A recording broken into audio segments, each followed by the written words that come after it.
Base तर करायला यायला लागलाय, पण तो केलेला बेस क्रॅकी होऊ नये, पॅची होऊ नये म्हणून सेट देखील करावा लागतो बरं का.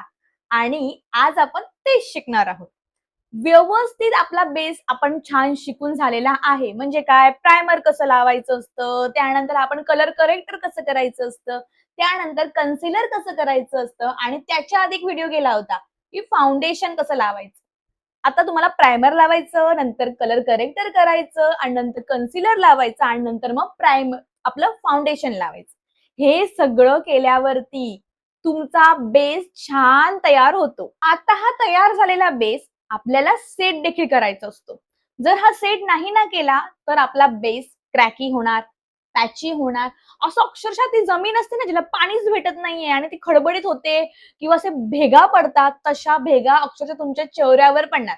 शेवटी काय, लेअर असते ती फाउंडेशनची किंवा ती मेकअपची लेअर आहे, तो तुमचा चेहरा नाहीये.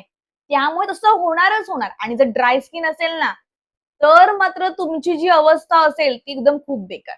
त्यामुळे त्याला सेट करणं खूप खूप खूप गरजेचं आहे. चला आज मी तुम्हाला तेच शिकवणार आहे. नमस्कार मित्र आणि मैत्रिणींनो, तर आज मी तुमच्यासोबत कॉम्पॅक्ट म्हणजे काय, ती का वापरायची, ती कशी वापरायची, हे सगळं जाणार आहे.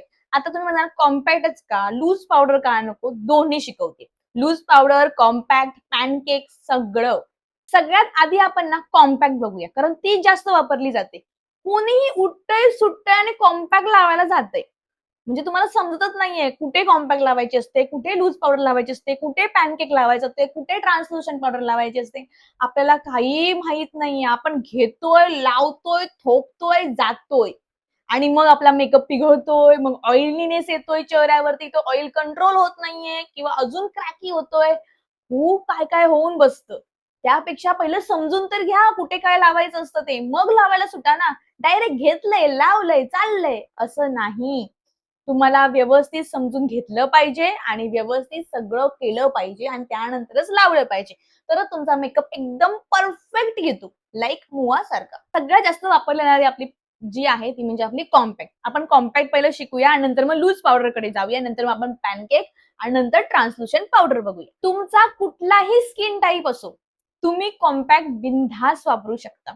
कुठल्याही स्किन टाईपसाठी कॉम्पॅक्ट बनलेली आहे. आता तुमचं ऑइली स्किन टाईप आहे ना, तर तुम्ही कॉम्पॅक्ट लावा, ट्रान्सल्युशन पावडर लावा, लूज पावडर लावा, पॅनकेक लावा, काहीही लावा. जर तुमची ड्राय स्किन आहे तर फक्त कॉम्पॅक्टच लावा. आता मी तुम्हाला सांगते कॉम्पॅक्ट कुठे लावायची असते आणि लूज पावडर कुठे लावायची असते. ज्यावेळी तुम्ही खूप जास्त हेवी मेकअप करताय ना, त्यावेळी तुमचा तो मेकअप सेट करण्यासाठी काहीतरी कमी हेवी लावायचं. जसं की लूज पावडर. लूज पावडर जी असते ना ती खूप कमी हेवी असते.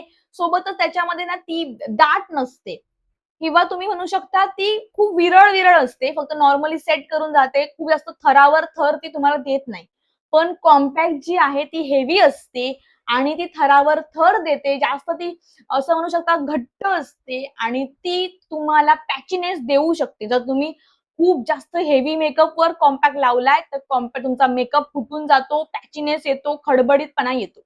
त्यापेक्षा तुमचा हेवी मेकअप असेल तर तुम्ही लूज पावडरकडे वळायचं.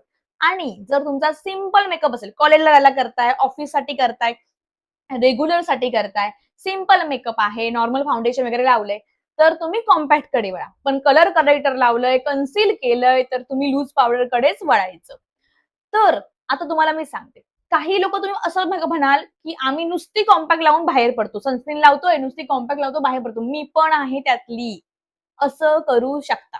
नुसतंच काहीतरी लावायचंय ना, नैसर्गिक मेकअप पाहिजे ना, तर नुसती कॉम्पॅक्ट लावून तुम्ही बाहेर पडलात काहीही प्रॉब्लेम नाही. खूप छान दिसतं, नॅचरल लुक दिसतो. आता का ते सांगते. कारण आपली जी कॉम्पॅक्ट आहे ती जाडसर असते आणि लूज पावडर खूप पातळ असते. आता तुम्ही म्हणाल, की जर आपला हेवी मेकअप असेल, तर आपण त्याच्यावर लूज पावडर का लावायची?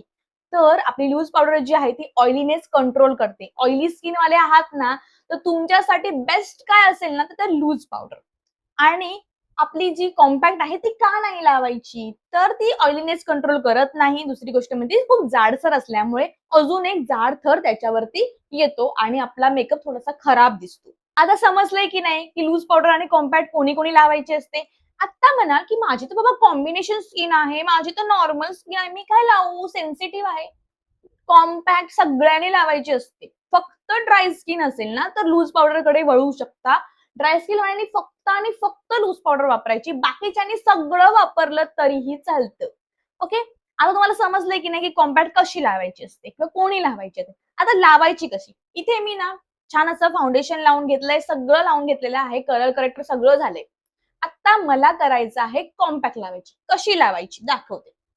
तुमच्याकडे जी कॉम्पॅक्ट अवेलेबल आहे ती घ्यायची. आता माझ्याकडे ते मिला ब्युटीची अवेलेबल आहे.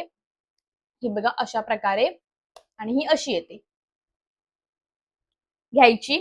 तुम्ही हाताने लावू शकत नाही. एक पावडर पफ येतो त्याच्यासोबत त्याने लावू शकता किंवा तुम्ही एखाद्या ब्रशने लावू शकता. घ्यायची, थोडीशीच घ्यायची, एकदम थोडी-थोडी. माझं ब्रश चुकलंय. थोडीशीच घ्यायची, एकदम थोडी-थोडी आणि डस्ट ऑफ करायची. असं टॅप-टॅप करायचं. हे घेतलं मग तुम्हाला थोडी-थोडी असं करून हळू-हळू करून लावायचं आहे. आता इथे सेट झालंय की नाही, इथे लावलंय की नाही, पुन्हा घेऊन तुम्हाला इथे लावायचं नाही. मग तो जाडथर निर्माण होतो. आता इथे लावून झालंय, मग आता खाली या.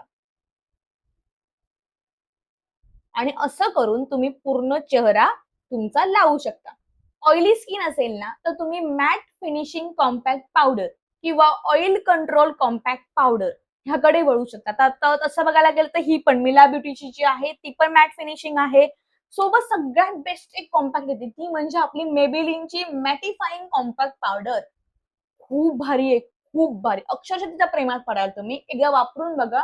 पण जर तुम्हाला आता मी काय लावते त्याची जर तुम्हाला लिंक हवी असेल किंवा माझ्या कॉम्पॅक्टच्या लिंक हव्या असतील तर मला सांगा, त्यांची मी तुम्हाला लिंक प्रोव्हाइड करेन. अशा प्रकारे कॉम्पॅक्ट समजली, लूज पावडर समजली. आता येतो आपलं पॅनकेक. पॅनकेक असतो ना तो वॉटरप्रूफ असतो. असतात बहुतेक सगळेच पॅनकेक वॉटरप्रूफ असतात. ते तुम्ही ऑइली स्किन वाले जे आहेत ना त्यांनी पॅनकेककडे आरामात वळू शकता.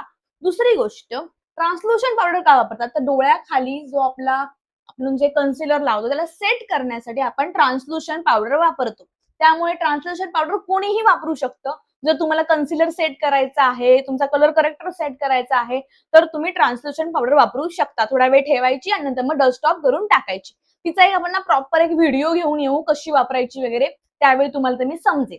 आता सध्या तुम्ही कॉम्पॅक्ट आणि लूज पावडर दोन्ही यूज करायला सुरुवात करा. तर मैत्रिणींनो, काही प्रश्न असतील, काही समजलं नसेल तर मला कमेंट करून सांगा. आता आपण भेटूया आपल्या नवीन व्हिडिओमध्ये.